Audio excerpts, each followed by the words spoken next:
Good evening. My name is Doug Vardell, and I'm a chaplain here at Bronson. Thank you for joining us this evening. I hope you have had a chance to use our website to light a virtual candle and leave a message in memory of someone you love, and read some of the posts left by others. Those posts will continue to be available to read over the coming months, and this service is being recorded and will be available for viewing on an ongoing basis. The past 2 years have been a time of intense anxiety, suffering, and loss for our nation and for our world. We gather this evening, the day after Valentine's Day, to remember those we have loved and lost. Your losses may be due to the pandemic or other reasons. All are welcome here this evening. From our community and all the Bronson system, including Bronson Battle Creek, Bronson Lakeview, Bronson Methodist, Bronson South Haven, as well as all our practices across the region. Everyone is invited to take part, regardless of religion, and even if you practice no faith at all. This event is supported by the Bronson Health Foundation and the Bronson Healing Steps Forward Task Force, composed of staff from all over the Bronson Health Group system. During this memorial service, you will meet staff from various departments who will lead us in grieving and mourning our losses. At this time, I want to invite Bronson's art therapist, Meg Wyra, to introduce a video to honor the hard work of our staff.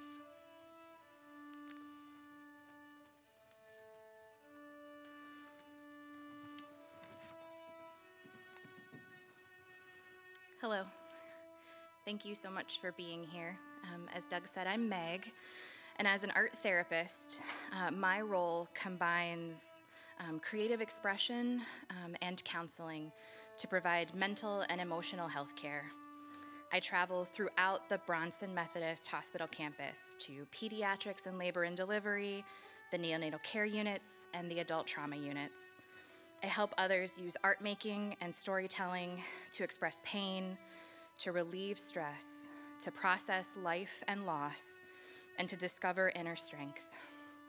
And especially in the last few years, I've been there at the end of someone's life.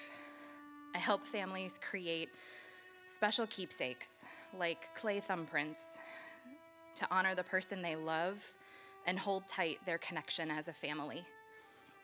I've also been honored to work along so many staff in the last moments that they care for their patients, and find one of the most important things I can do is listen as we tell stories.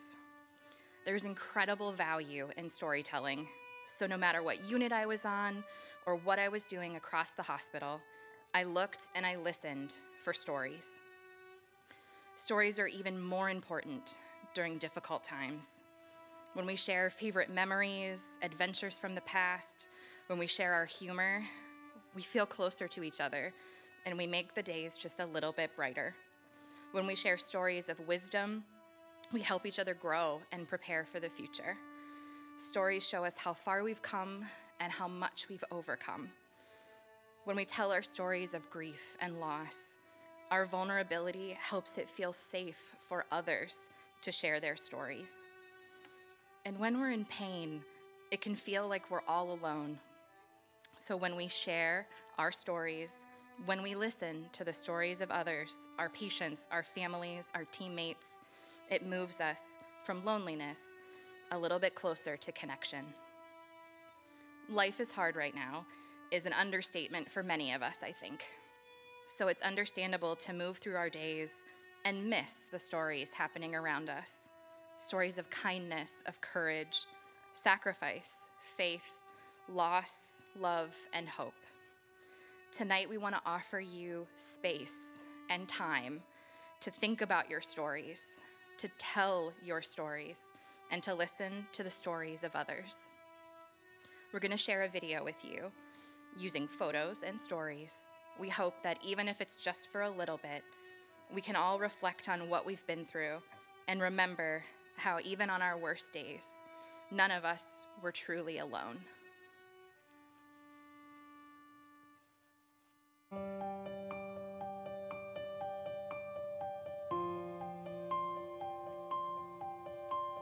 one ever planned for a pandemic. At times, I feel like it's just a never-ending thing.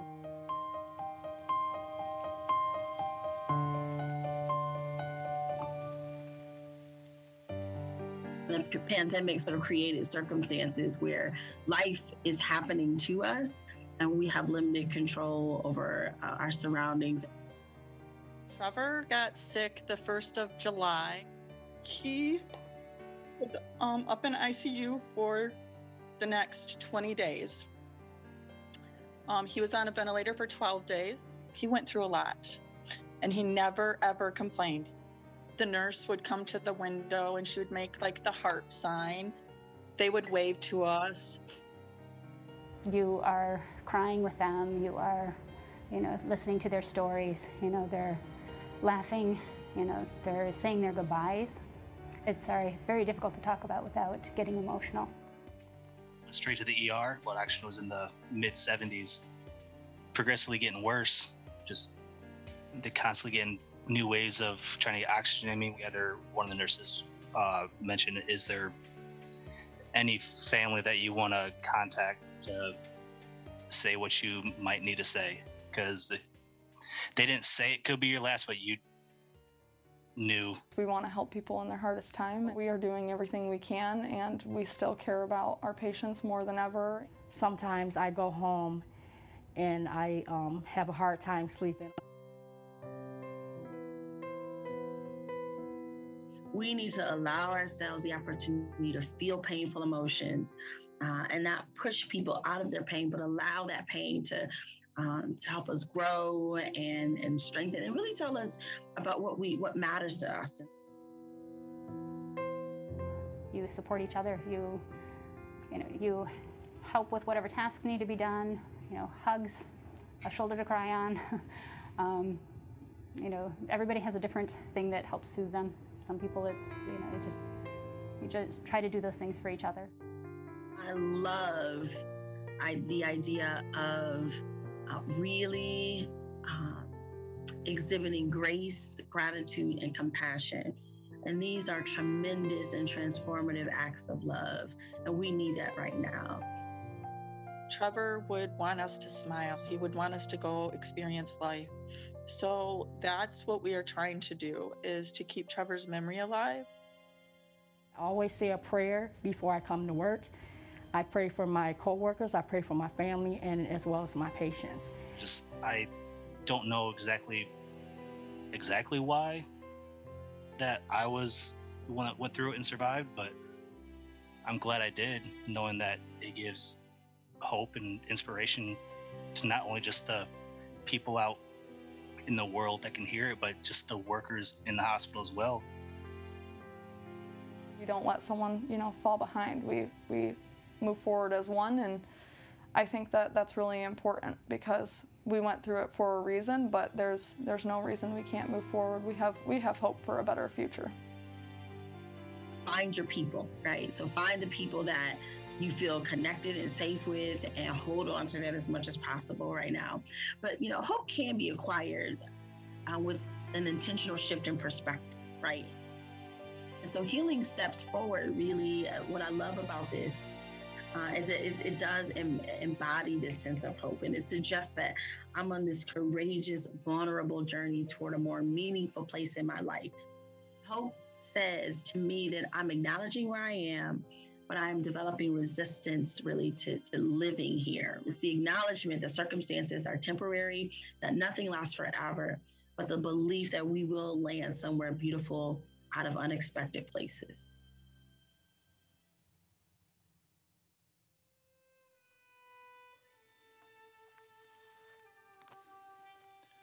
Good evening. My name is Terry Morrow, and I'm Vice President of Development for Bronson Healthcare. Sometimes when we think of our hospitals and clinics or the people inside of them, the nurses, doctors, all the support staff, we might imagine it all as places that exist for our community when we need it. It can even be comforting for some of us sometimes just to see the hospital signs as you drive by, lights on, people moving about, always at the ready in case you need them. I like to think that Bronson isn't just a place for our community. Bronson is our community, ever present for more than 120 years at the ready. And not just buildings made of bricks and mortar, but instead made from groups of people. People who are our friends, our neighbors, or our own family members. Sure, Bronson is a place you go to, but it's also a way of being, a certain way where its people show up in extraordinary ways to pour themselves into their patients, families, and into each other, in service of others in so many ways, every single day. And the community, all of you pour yourselves back into Bronson, always, but perhaps never more so than the past 2 years. The notes, letters, paintings, the masks and supplies you bought us and made for us at home, the warm meals and snacks, all of which you offered to help keep us safe and comforted. So many gifts you've given to help us do more and to be more.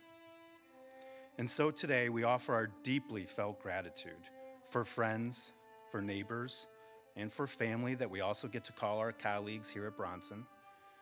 And we are also grateful for our community, the cities, the towns, the people who encircle us, who are our friends, our neighbors, and our family, the places that we call home. We offer our gratitude for the ways that we come together to heal and to care for one another. The things that sometimes keep us apart can melt away when we have these moments of shared purpose. And so in a moment, 3 of my colleagues will come forward to do something important and symbolic. Each will light a candle and share a reflection. And each candle, along with the reflection, is meant to hold close specific people that all of us have in mind. One candle will be lit in remembrance of those who have passed. A second candle will be lit for those who are grieving and in pain. And a third candle will be lit to honor those who have cared for others during this pandemic. Each of you has someone in mind, or many people in mind. And so please know that we join you in lifting up each of them while we light these candles.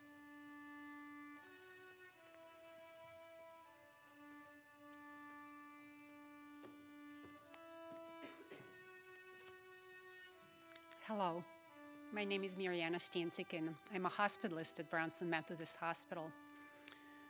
I am privileged and honored, and privileged to work with some amazing staff, my colleagues, fellow physicians, advanced practice practitioners, and nurses and other staff, as well as honored to have crossed paths with some amazing patients and their families. Very briefly, I will share a story from yesterday where one of our patients died. I met her 48 hours ago on Saturday and asked her how I could help her. She took me by my hand, set me next to her in her bed, and she was maxed out on high-flow nasal cannula and non-rebreather. Closed her eyes and asked me to close mine, and she said, "Please enter where you abide." Then she looked at me and said, "Please help me make it right with my children. Please help me talk to them about death and dying." So yes, we have amazing staff. We have our advanced medicine illness team who came to help. And we had a family meeting, which was the most uplifting experience that I've experienced in a long time. During that meeting, the daughters went from completely not understanding why to accepting and embracing their mother and her wishes. That transformation was not just important to them, but to all of us present in that room. A few minutes later, the patient asked all of us to leave except for her daughters. She took all of her oxygen off She passed away within 60 seconds.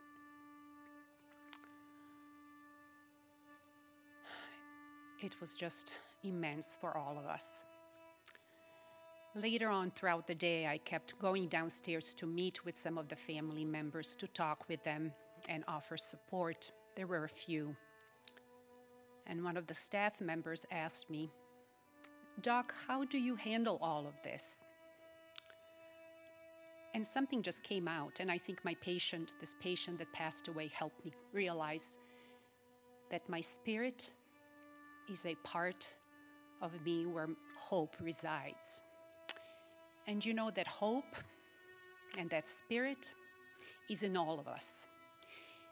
And every time we meet a patient and every time we work with each other, it gives us more strength. And that heart of ours that we all carry in our chests just gets bigger and bigger and just expands more space for more of this. So I want to thank you for an opportunity to be here and speak for a few minutes. And I always remember all of my patients and my families, perhaps not by the name, but by that space in my heart. They're there. They're dwellers. Thank you.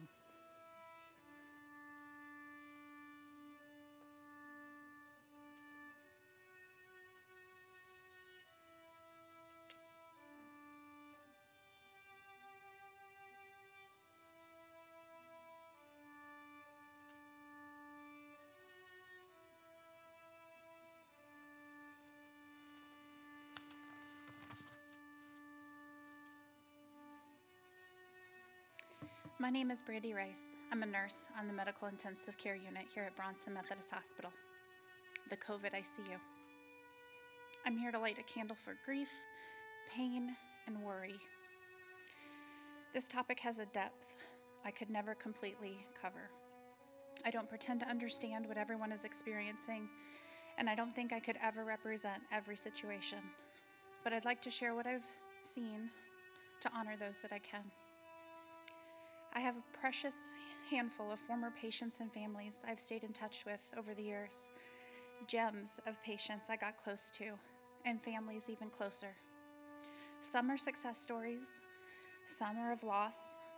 For the ones that are experiencing great loss, life continues, almost stubbornly.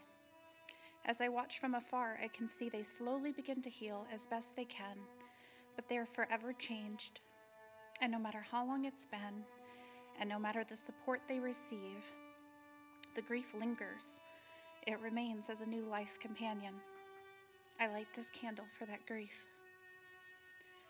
Over the past 2 years, I have had to say goodbye to too many coworkers, respiratory therapists, fellow nurses, providers, and countless others that made the choice to move on.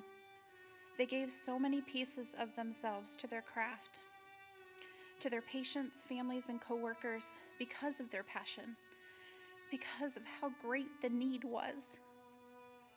This choice they made to leave so they could care for themselves and their families did not come easy.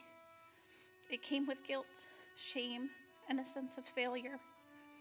And even as they found themselves healing after they left, a new guilt emerged, a sense of loss and helplessness, pain.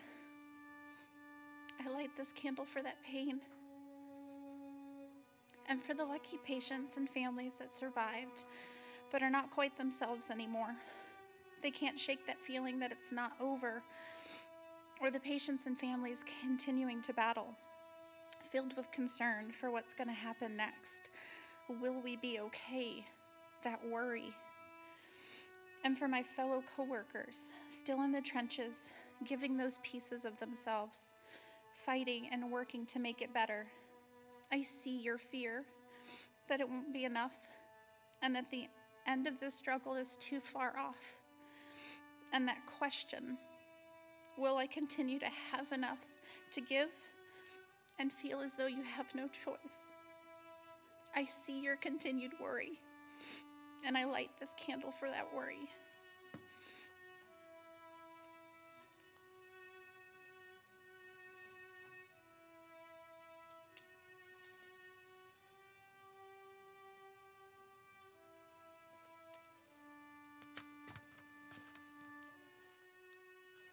Good evening.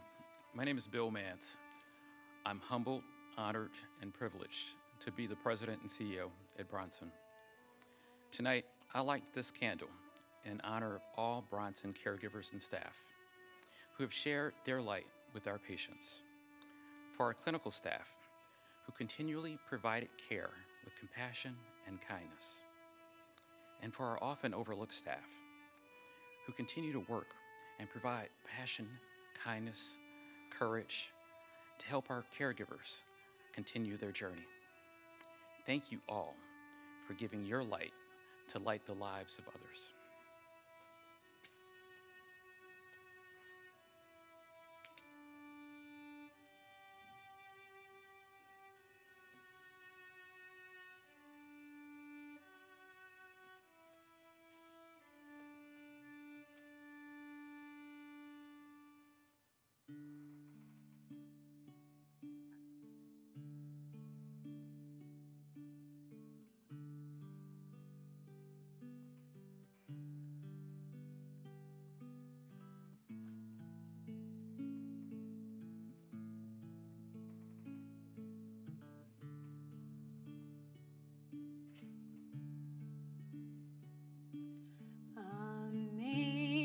Amazing grace, how sweet the sound that saved a wretch like me. I once was lost, but now am found. Was blind, but now I see.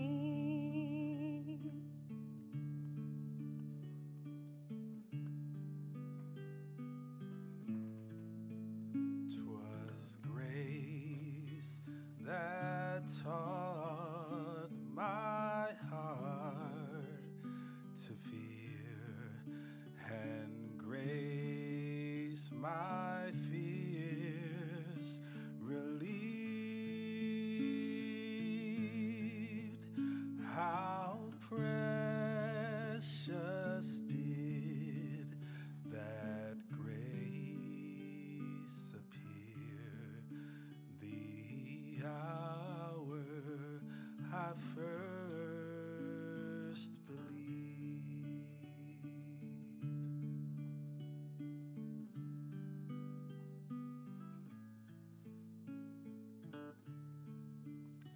Through many dangers, toils, and snares, I have already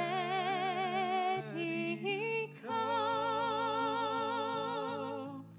'Tis grace that brought me safe thus far, and grace will lead me home,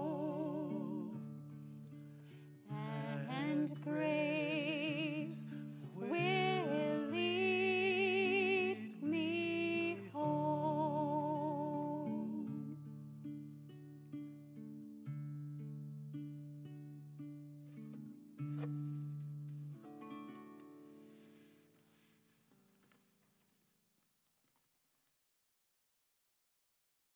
Good evening. Thanks for being present with us tonight. I'm Melissa Davidson. I'm one of the internal medicine pediatric providers within the Bronson system and also one of the co-chairs of the Healing Steps Forward Task Force.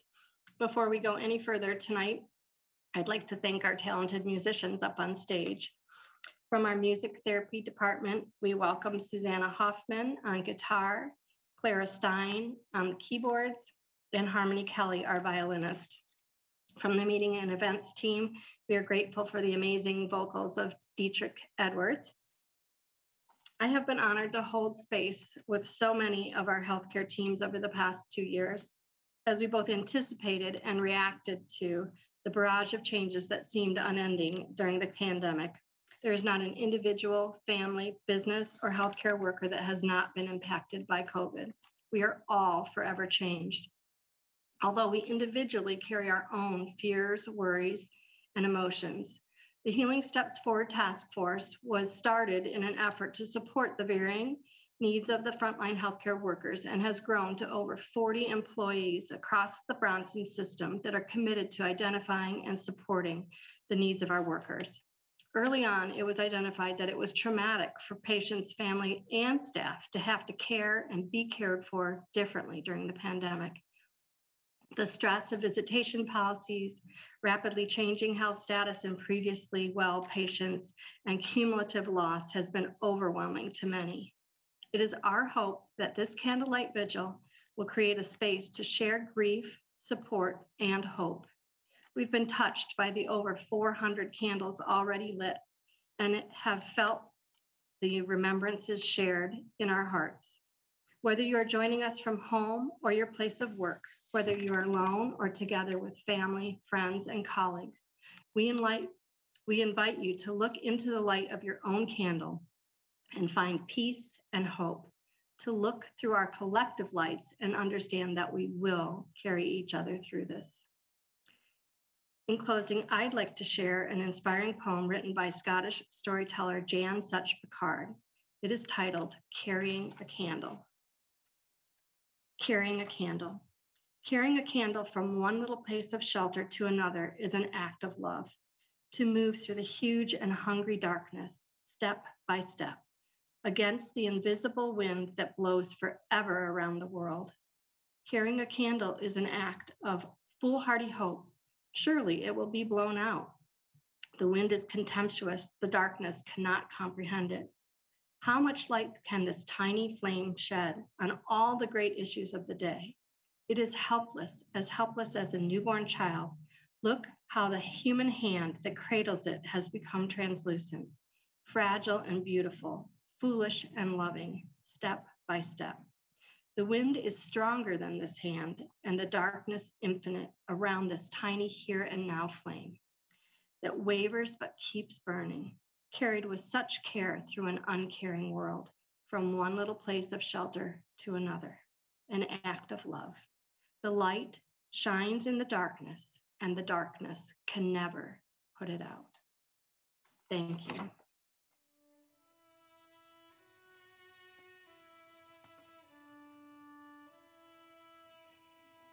Good evening.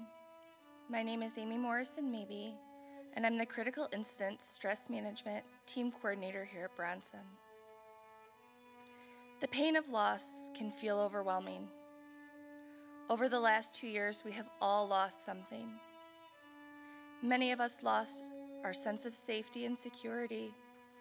Our lives and routines shifted dramatically, almost overnight. Most of us lost one of the most precious things in life, time. Time to connect with our family and our friends. Proms, graduations, sporting events, weddings, birthdays, and funerals. So many important moments and milestones in our lives were lost. Some have experienced loss through the death of family members, friends, and coworkers. We grieve for all of these losses. It's important to acknowledge the pain that you may be feeling right now, no matter what type of loss you've experienced. I'd like to share a reading to help us reflect on what loss means for each of us. Take a moment. Allow yourself to remember what happened to you. Let it out. Let it consume you. Allow yourself to feel. Feel the immense wave of grief wash over you. Soak it in for a moment. Feel the sob in your chest. Let the pain roll down your cheeks. The ache of memories. Then calm yourself. Breathe. take comfort in all that you have, but always, always remember. Every year, Bronson memorializes employees who have died in the year prior. Tonight, we'd like to remember all of our Bronson team members who died in 2021 through January of 2022. Not all of these deaths were related to COVID, but the pain of the loss is the same. Tonight, we remember and honor Christina Buffard. Christina was a medical assistant at colon and rectal surgery specialists in Battle Creek. Allison Conroy. Allison was a nurse in the cardiac surgical unit at Bronson Methodist Hospital. David Scott Harveth. Scott was an endoscopy technician at Bronson Battle Creek. April Howard. April was a food service associate at Bronson Battle Creek. Shannon Ladouce.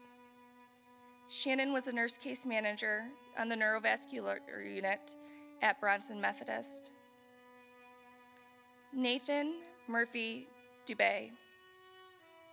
Nathan was a nurse on the trauma care unit at Bronson Methodist. Julie Messias.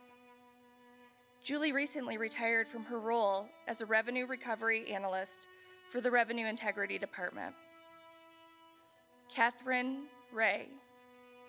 Catherine was a chaplain intern for the Bronson Pastoral Care Team. Jason Yother. Jason was an environmental services project technician at Bronson Battle Creek. And Dr. Rebecca Sharp. Dr. Sharp was an OBGYN physician and served at WMed and for the Bronson healthcare system. Each of these individuals were loved by their family, friends, and coworkers, and they will always hold a cherished place in our hearts. We will now view our virtual candles. This page will remain live at the conclusion of the vigil. You will be able to view and light candles as we continue to take steps to heal together. Thank you.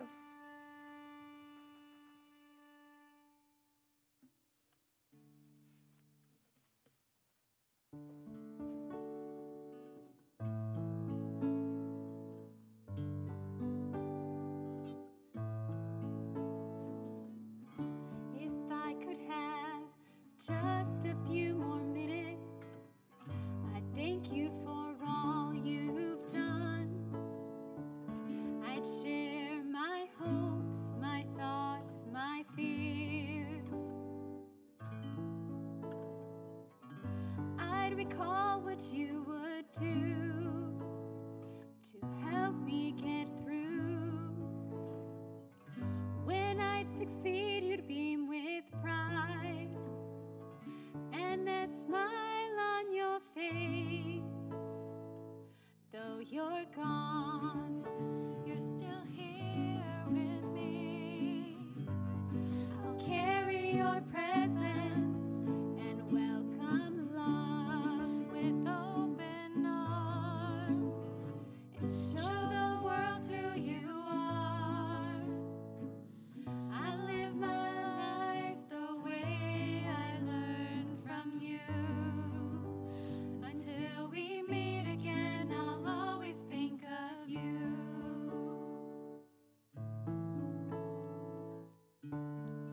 As I journey on, love's what I'll remember. The picture of the good times we had together.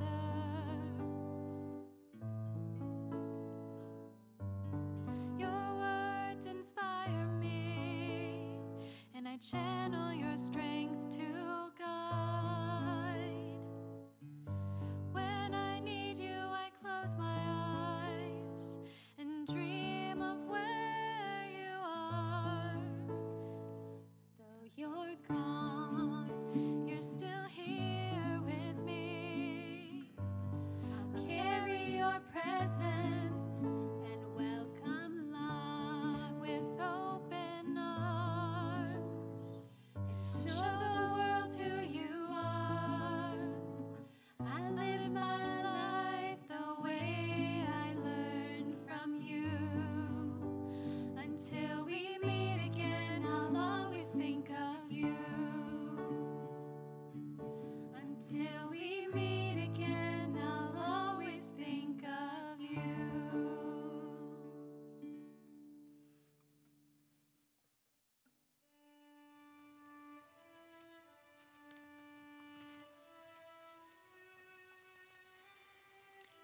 Thank you to our musicians who have provided us such beautiful and inspiring music this evening.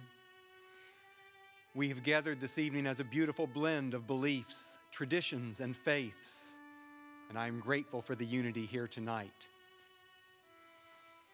I invite you all to join me in a moment of reflection and then a prayer of closing from my faith.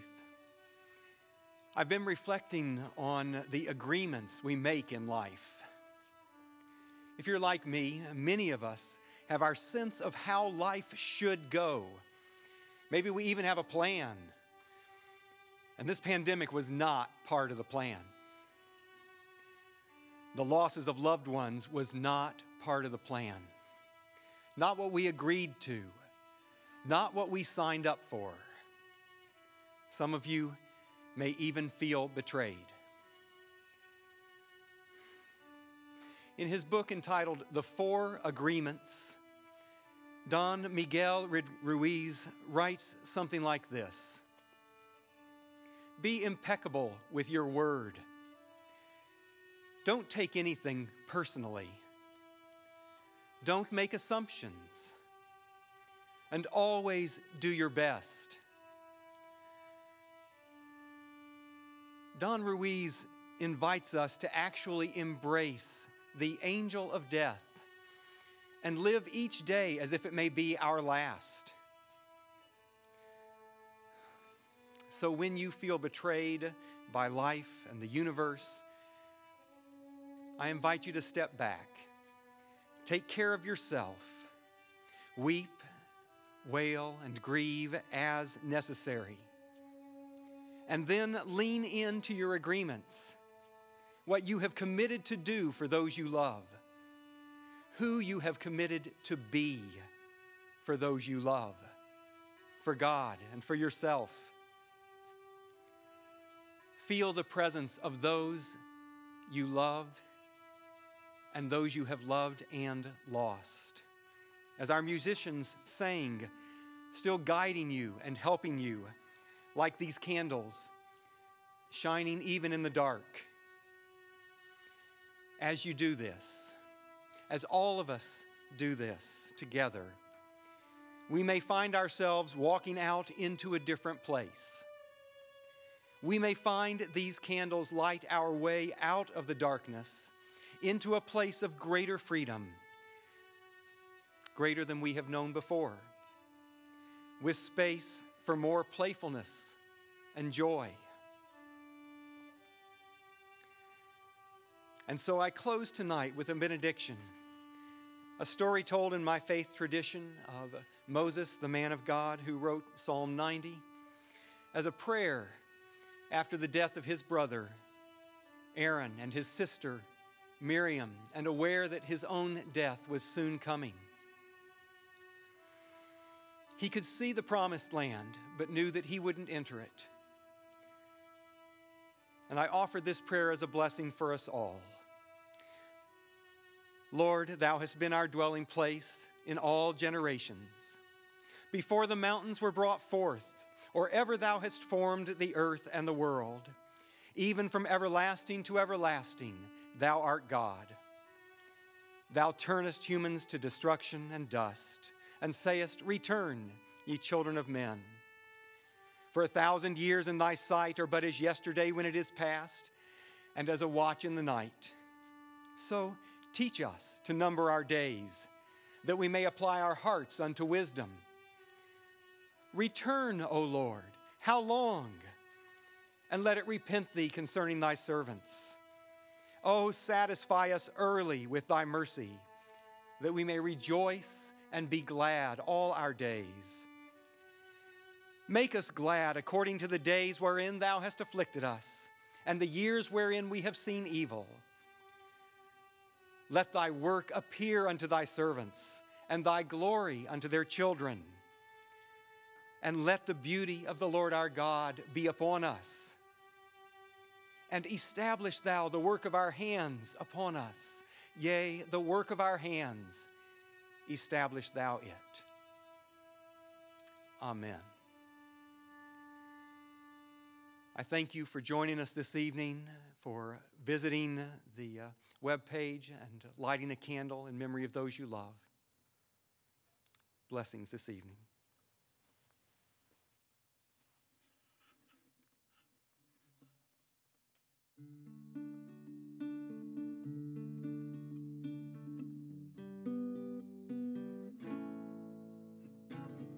Here comes the sun, doo-doo-doo-doo.